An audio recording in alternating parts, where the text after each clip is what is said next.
Halo, selamat jumpa bersama saya dalam studi Al-Quran. Kali ini kita akan melihat kata-kata yang sering dipakai dalam Al-Quran untuk menggantikan nama Muhammad. Ya, namun sebelumnya eh, kita harus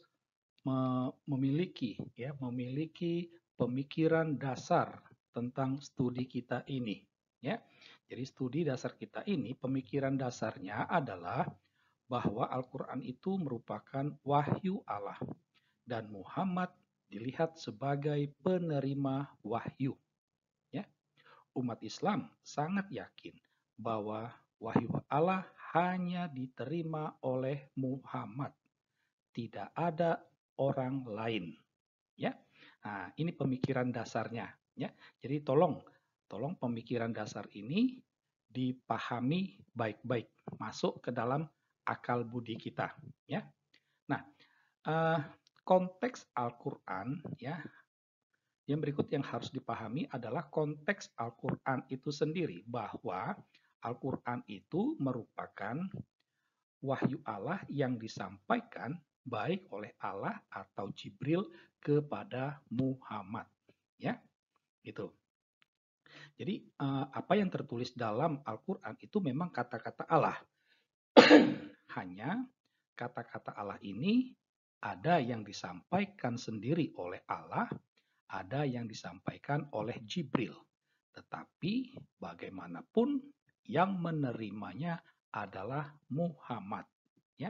Jadi di sini bisa dikatakan bahwa Muhammad merupakan lawan bicara Allah atau Jibril, ya. Nah, jadi ini pemikiran dasar dan konteks Al-Qur'an.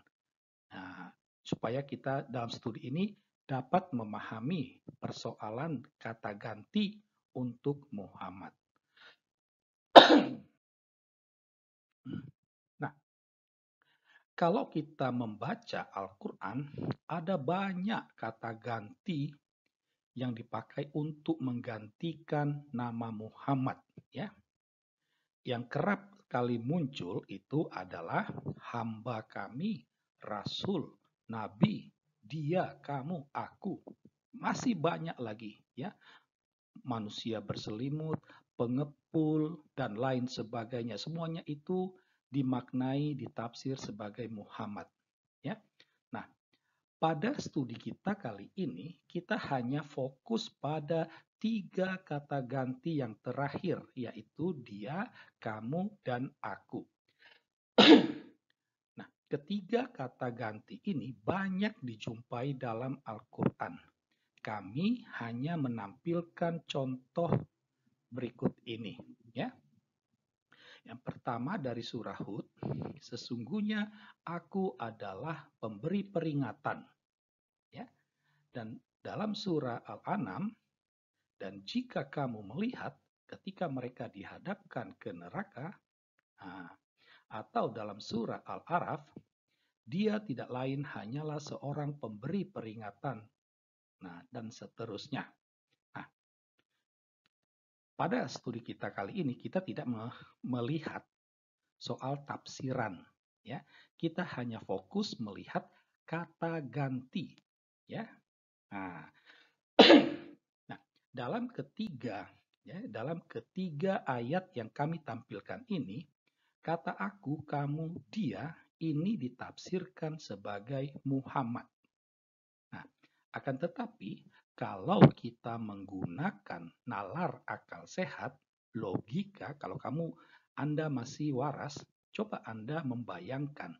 Tetapi jangan tinggalkan pemikiran dasar kita dan konteks Al-Quran tadi, ya.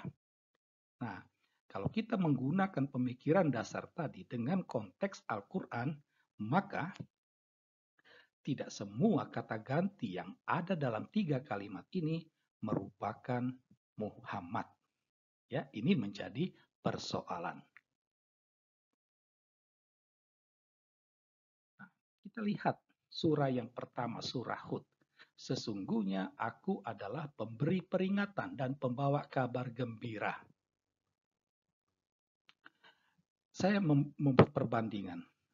Seandainya saya adalah Allah dan Anda sebagai Muhammadnya, lalu saya katakan, sesungguhnya aku adalah pemberi peringatan. Apakah aku ini adalah saya? Apakah aku ini adalah Anda? Jelas tidak, ya kan? Nah, di sini tampak jelas, ya. Jadi konteksnya Allah berbicara kepada Muhammad.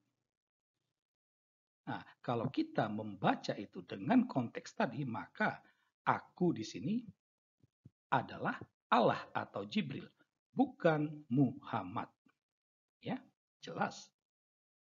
Nah, di sini tampak bahwa surah Hud ayat 2 ini bukanlah wahyu Allah. Gitu. Kita lihat kalimat yang kedua, dan jika kamu melihat dan seterusnya. Ya, sama konteksnya Allah atau Jibril berbicara kepada Muhammad. Nah, kalau kita menggunakan nalar akal sehat, saya seperti Allah atau Jibril dan Anda sebagai Muhammad. Dan jika saya katakan, dan jika kamu melihat, maka kata kamu ini merujuk kepada Anda. Maka di sini pas. Kamu ini adalah Muhammad. Sehingga dengan demikian, bisalah dikatakan bahwa surah Al-An'am ini merupakan wahyu Allah. Ya. Nah, kita lihat kalimat yang ketiga. Dia tidak lain hanyalah seorang pemberi peringatan. Ya. Nah, konteksnya Allah atau Jibril berbicara kepada Muhammad. Saya adalah Allah atau Jibril. Anda adalah Muhammad. Kalau saya katakan dia tidak lain hanyalah seorang, apakah dia itu adalah Anda? Tentu tidak, ya. Nah, jadi kalau kita menggunakan nalar akal sehat, dia di sini bukanlah Muhammad. Dia itu adalah sosok lain selain Muhammad ataupun Jibril atau Allah. Siapa dia itu? Kita tidak mau membahas itu. Kita hanya mempersoalkan kata ganti. Jadi penafsiran yang dilakukan oleh ulama bahwa dia itu adalah Muhammad itu jelas-jelas keliru. Tidak sesuai dengan konteks Al-Quran. Dan itu menyalahi logika linguistik. Sehingga kita bisa katakan bahwa surah Al-A'raf ayat 186 ini bukanlah wahyu Allah.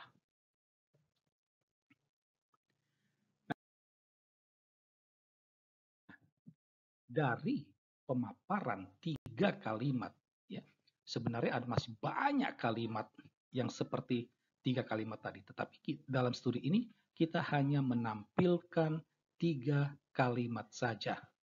Ya, itu. Nah, dari pemaparan atas 3 kalimat tadi, di mana ada kata ganti yang ditafsirkan sebagai Muhammad, dapatlah kita ambil 3 kesimpulan. Yang pertama, Al-Quran itu bukanlah kitab yang sempurna. Karena apa? Karena banyak kekacauan di dalamnya. Ya, Al-Quran juga harus dikatakan merupakan kitab yang tidak jelas. Ya, itu. Meski dikatakan Allah berkata Al-Quran adalah kitab yang jelas, faktanya tidak jelas. Ya.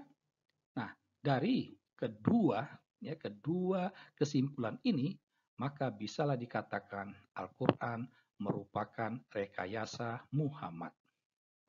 Nah, demikianlah studi kita tentang kata-kata yang sering digunakan untuk menggantikan nama Muhammad.